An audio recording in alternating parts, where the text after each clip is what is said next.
All right, next up is the Foul Play IPA. It is time. It is time to brew your best beer. The 2017 SJPOrr Challenge Gold sponsors. Bouncer, keeping the dregs out with their inline filter for homebrewers. The Brew Bag, simply the best way to brew great beer in your home. Yakima Valley Hops, with over 140 hop varieties available. Omega Yeast Labs, supplying homebrewers with high-quality yeast. And a special thanks to our silver sponsor, BrewTubers Online Brewers Club. This is a 7% IPA brewed with 2-row brewer's malt, Crystal 15, and honey. Balanced IPA with a nice dry hop haze, 5 ounces of dry hop per 5 gallons. Sounds good.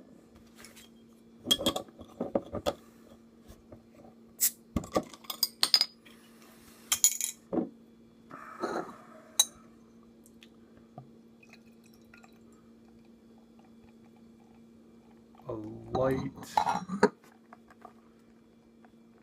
light brown color. So I would call that. With a white head. Looks like tight bubbles. Not crazy carbonation. This must have been bottled off the keg because there is nothing left in that bottle. Ooh. The aroma on this is a little bit of citrus, a little bit of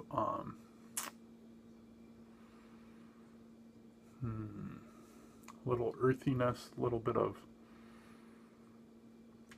almost a floral aroma that might be coming from the honey.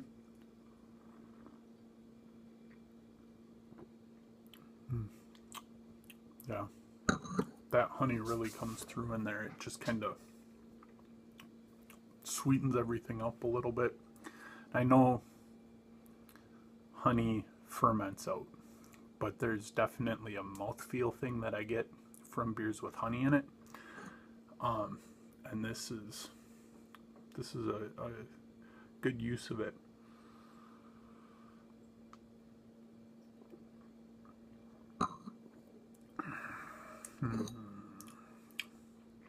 Okay.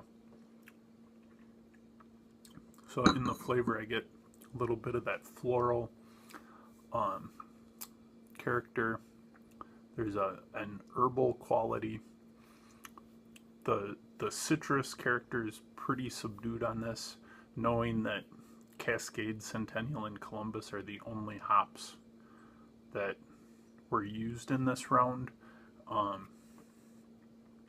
Really, I'm surprised how little citrus character is carrying through in both the aroma and the flavor, but it's one of the magical things about beer.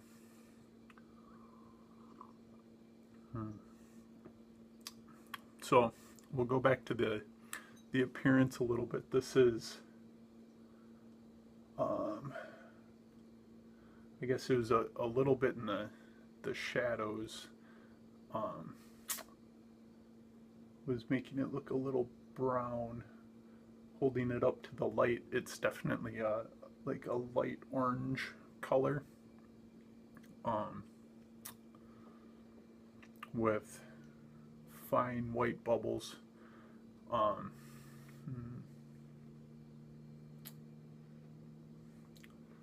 Definitely a solid haze going on. It's more than just regular chill haze, but it's not. That might be skating around the edge of a New England IPA level of haze, because there's definitely a solid amount of haze there.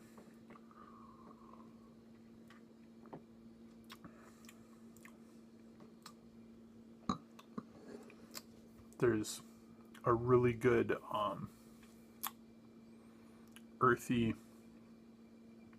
sharp component that I'm pretty sure is coming from the hops, because it ties in with the bitterness really well, and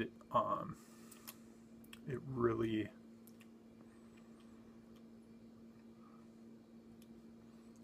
it almost, like, that earthiness and spiciness kind of carries through the whole thing. So up front,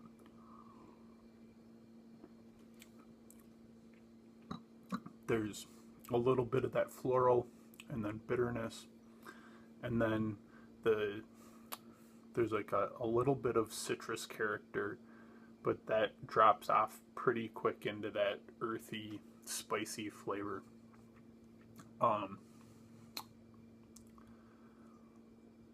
And then as that starts to fade, I'm getting like orange peel coming back, and then like I would almost say like a dark whole wheat bread flavor from the malt, and then that bitterness comes back in, kind of like a citrus zest bitter, or not citrus zest, actually the white pith of the citrus fruit bitterness in the finish. The mouthfeel on this is really good. It's got not, I would still say it has medium body, but it's getting close to being a full-bodied beer, but without the cloying sweetness that usually gets associated with that. So, yeah, it drinks really nice. This beer, there's a little bit of sharpness that kind of distracts my palate a little bit, but this is a very tasty beer. I would happily drink 2 of these, although at 7%, I'd probably be about it. And then I need a nap, which I feel like I need a nap anyways, but it's a really good beer, and gotta go fill out my score sheet, so thanks.